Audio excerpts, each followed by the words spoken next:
നമുക്ക് Gujarat model water tank നിർമ്മാണം കണ്ടാലോ? 21 കോടി രൂപ മുടക്കി അതിമനോഹരമായ ഒരു വാട്ടർ ടാങ്കാണ് ഗുജറാത്തിൽ നരേന്ദ്രമോദിയുടെ സ്വന്തം നാട്ടിൽ നിർമ്മിച്ചിരിക്കുന്നത്.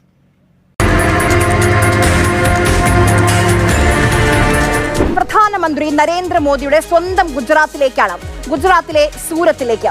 അവിടെ 33 ഗ്രാമങ്ങളിലേക്ക് വെള്ളം എത്തിക്കാൻ ഒരു പുതിയ പദ്ധതി പ്രഖ്യാപിക്കുന്നു. 21 കോടി രൂപയാണ് ആ പദ്ധതിയുടെ ചെലവ്. 15 മീറ്ററാണ് ടാങ്കിന്റെ ഉയരം. 11 ലക്ഷം ലിറ്റർ വെള്ളം സംഭരിക്കാനാകും.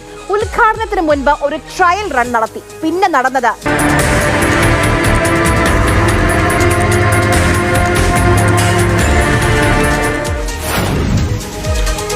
ഒരു മൺകുടം തകരുന്നത് പോലെ തകർന്നടിഞ്ഞു. 11 ലക്ഷം ടൺ വെള്ളം ശേഖരിക്കാൻ കഴിയുമെന്നായിരുന്നു അവകാശവാദം. വെറും 20 ലിറ്റർ വെള്ളം നിറച്ചപ്പോൾ തന്നെ ആ ജലസംഭരണി പൊട്ടി. ആ പൊട്ടി വീണ് കിടക്കുന്നത്